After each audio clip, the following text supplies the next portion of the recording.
Well, we've seen, as referred to, some international condemnation of what Donald Trump has done here. It varies in degree.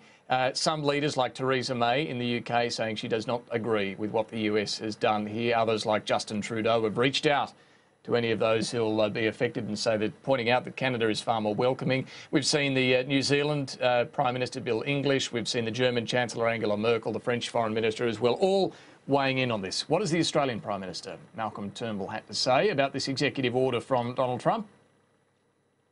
It is not my job as Prime Minister of Australia to run a commentary on the domestic policies of other countries. So we have here in Australia border security arrangements which are the envy of the world. And I know this from when I was at the UN in September. I can tell you, leader after leader spoke to me about how much they admired the security, the intelligence-based security systems we have on our border to keep Australians safe and to keep terrorists out of Australia. Now, we've got very strong systems. That is a fact. And so we're proud of those, and we'll maintain them, and where we can, we will enhance them. And we will, if others wish to emulate what we're doing, they're welcome to do so. But I am not about to run a commentary on other countries' practices.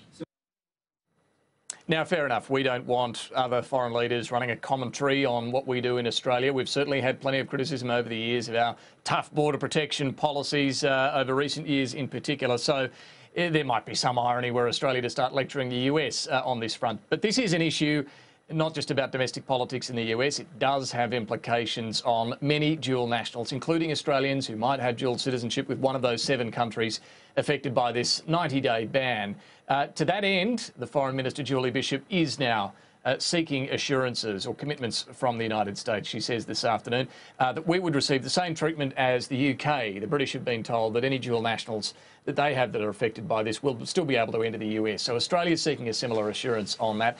Why is the PM being so muted? Well, it might have something to do with the commitment Donald Trump gave him on the phone yesterday that the US will proceed under his presidency with the refugee resettlement deal from Nauru and Manus Island. More on that in a moment. But I want to show you also the, rather tense debate that's erupted within the government's own ranks about whether what Donald Trump is doing is the right thing or not, whether we should be making similar moves here in Australia to ban refugees, indeed ban entrants from other countries as well that might be dangerous, might have terrorist problems, might be threatening to Australia. George Christensen is an LNP backbencher from Queensland on the right of the party, and we spoke to him last hour. He certainly argues that Australia should be doing a lot more than it is. In fact, an immediate suspension, he argues, of all refugees.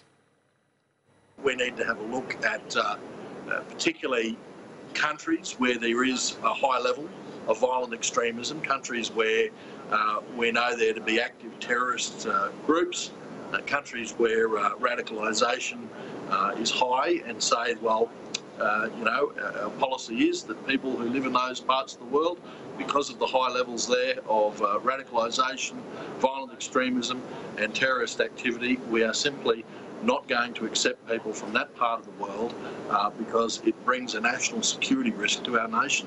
That is not a policy that discriminates on race or a policy that discriminates on religion. It's a policy that discriminates in favour of the Australian. But here's something you don't always see when George Christensen speaks out, pushback from within the government's own ranks. We also heard last hour then from Trent Zimmerman, another Liberal backbencher. He strongly defends Australia's humanitarian intake and was willing to, unlike the Prime Minister, criticise what Donald Trump has done.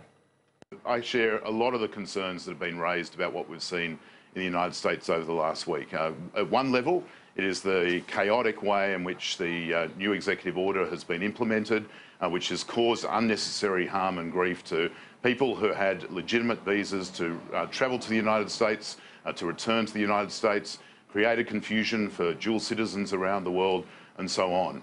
At the other level, there is nothing wrong with the President of the United States saying he wants to review the way in which people travelling to the United States are vetted.